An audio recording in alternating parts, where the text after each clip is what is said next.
Hai semua, Hype kembali menyapa di Desember 2021. Kalau udah akhir tahun rasanya kita pengen ya untuk liburan, menghabiskan waktu, jalan-jalan dengan keluarga atau hanya staycation.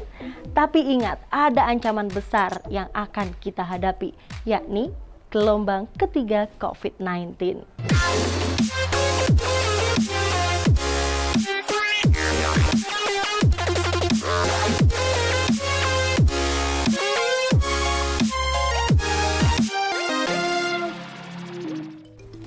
Libur Natal dan Tahun Baru kali ini nampaknya masyarakat harus lebih bersabar karena kembali diberlakukannya aturan-aturan yang melarang untuk melakukan kerumunan atau juga sejumlah pembatasan juga kembali diterapkan. Ini dilakukan demi mencegah menyebarnya virus varian COVID-19 baru bernama Omicron. Dan virus Omicron ini disebut lebih berbahaya ketimbang virus COVID-19 sebelumnya. Apa saja yang perlu diperhatikan? Varian baru Omicron telah masuk daftar varian of concern WHO. Terbaru, setidaknya ada 6 negara Asia yang melaporkan kasus COVID-19, yakni Malaysia, Singapura, India, Korea Selatan, Hong Kong, dan Jepang. Bahaya atau potensi bahaya dari varian Omicron yang saat ini ada atau timbul dari data awal yang menunjukkan bahwa varian ini cepat menyebar, cepat menginfeksi. Hanya dalam waktu kurang 3 minggu, dia sudah bisa mendominasi setengah dari varian yang bersirkulasi. Yang mana bila dilihat pada varian yang saat ini kita tahu dampak dahsyatnya itu varian Delta, itu varian Delta perlunya mencapai 50% dominasi varian yang bersirkulasi, itu perlu 3 bulan. Nah, dengan kecepatan Omicron ini yang mengalahkan Delta, ini memberikan pesan bahwa dia potensi memiliki angka reproduksi yang jauh lebih tinggi dari Delta tentu ada, jelas ada. Selain itu juga ini diperkuat dengan bagaimana angka test positivity rate di satu provinsi di Gauteng itu bisa meningkat tajam dalam waktu kurang dari 3 minggu, dari 1% menjadi 30% karena varian. Nah, kecepatan transmisi, kecepatan varian ini menular dan menginfeksi manusia, ini sudah jadi ancaman serius. Tidak usah menunggu bagaimana dampak keparahannya, bagaimana dampak fatalitas atau kematian. Dari hanya data masalah kecepatan dia lebih menginfeksi dan menular ini akan membuat potensi beban di fasilitas kesehatan lebih banyak. Akan membuat potensi orang yang dirawat akan jadi lebih banyak. Dan akan juga berpotensi meningkatkan jumlah orang yang meninggal. Kenapa? Karena dengan semakin cepat menginfeksi, maka semakin banyak orang yang terinfeksi. Bahkan data yang awal yang ditunjukkan bahwa orang yang sudah divaksinasi, orang penyintas pun bisa terinfeksi lagi. Ini artinya meskipun yang divaksinasi kemungkinan dia dirawat kecil, fatalitas kecil, tapi yang pada wilayah yang cakupan vaksinasinya rendah, nah berarti orang yang terinfeksi di usia lansia yang belum divaksinasi atau imunitasnya menurun akan tinggi. Orang yang memiliki komorbid terus belum divaksinasi juga akan banyak yang terinfeksi, termasuk anak-anak akan banyak terinfeksi. Nah, dari sekian itu, walaupun semua itu bukan berarti semuanya akan masuk rumah sakit, tapi dengan ukuran data statistik yang standar saja untuk COVID-19 misalnya, bahwa kurang lebih 5% saja yang akan harus masuk ICU dari total orang sakit. Nah, kalau total orang sakitnya tadinya hanya 100, terus dengan varian Omicron ini jadi 100.000, kan 5% dari 100 dan 5% dari 100.000 kan banyak kan 100.000, makanya itu kan jadi masalah serius, bahaya, dan menjadi beban untuk fasilitas kesehatan.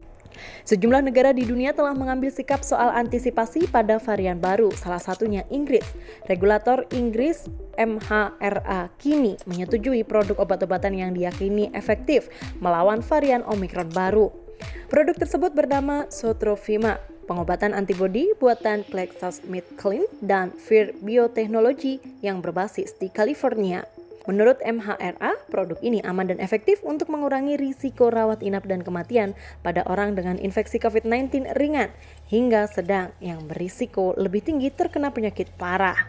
Sementara di Indonesia, Direktur Pencegahan dan Pengendalian Penyakit Menular langsung Kementerian Kesehatan Siti Nadia Tarmizi memastikan pemerintah sudah menyediakan obat hingga fasilitas kesehatan untuk menghadapi varian baru COVID-19 Omicron.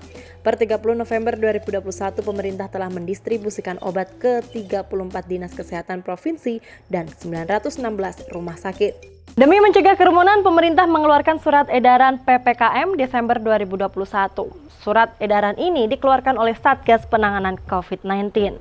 Surat edaran PPKM Desember 2021, penerapan ganjil genap.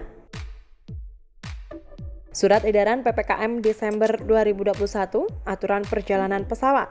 Pelaku perjalanan pesawat antar kabupaten atau kota di luar Jawa Bali wajib menunjukkan kartu vaksin minimal dosis pertama dan hasil negatif RT-PCR 3x24 jam atau antigen 1x24 jam. Selain mengeluarkan surat edaran, pemerintah juga sudah membuat 3 skenario untuk menghadapi kenaikan kasus COVID-19 selama Natal dan Tahun Baru. Kenaikan kasus ini bisa dipengaruhi mobilitas masyarakat selama libur Natal 2021 dan Tahun Baru 2022.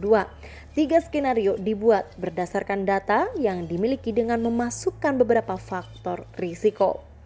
Skenario pertama, kondisi telah terbentuk herd immunity di masyarakat, mobilitas yang terjaga serta tidak adanya varian baru. Hanya saja data saat ini menunjukkan bahwa herd immunity belum terbentuk karena masih 40%. Skenario kedua, herd immunity belum terbentuk tetapi mobilitas masyarakat tinggi dan kepatuhan protokol kesehatan yang rendah.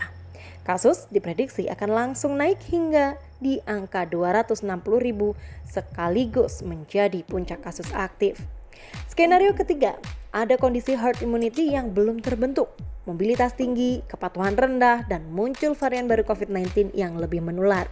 Hanya saja angka varian baru yang dimasukkan ke dalam skenario tersebut hanya sekitar 40 hingga 50% lebih menular dari varian sebelumnya.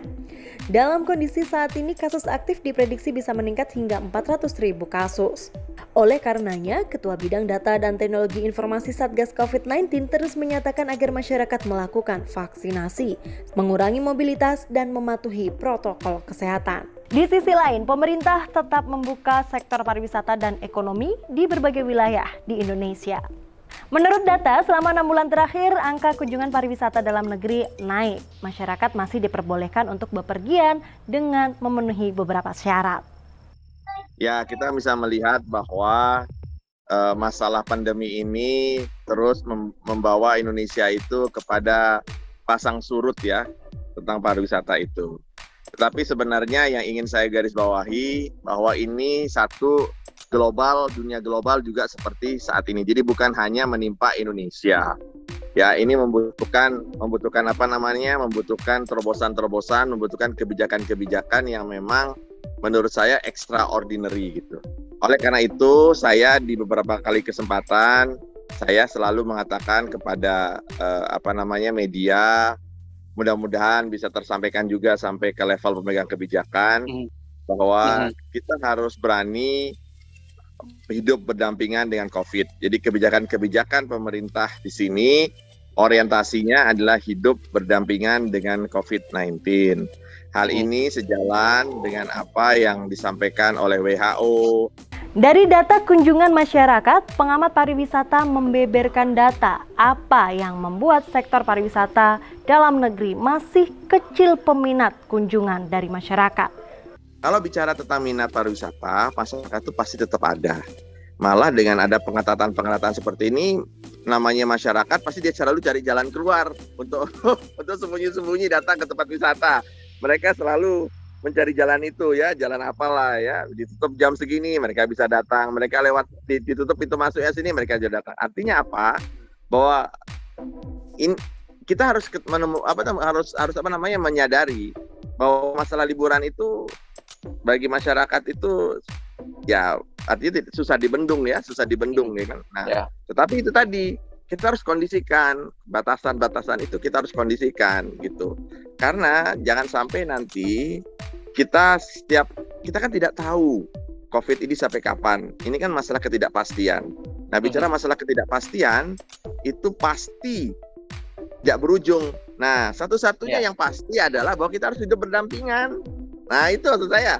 Nggak ada yang tahu 1 tahun, 2 tahun, 3 tahun, nggak ada tahu. Tapi kita yang pasti adalah kita harus hidup berdampingan dengan COVID-19. Itu dalam perspektif pariwisata di pandemi ini ya, Mas. Hingga saat ini saja, sejumlah tempat pariwisata di berbagai wilayah masih sepi pengunjung. Saya pikir semua setuju kalau memang dunia pariwisata ini paling terdampak, paling parah ya. Saya pikir Bang Asep juga setuju dengan itu.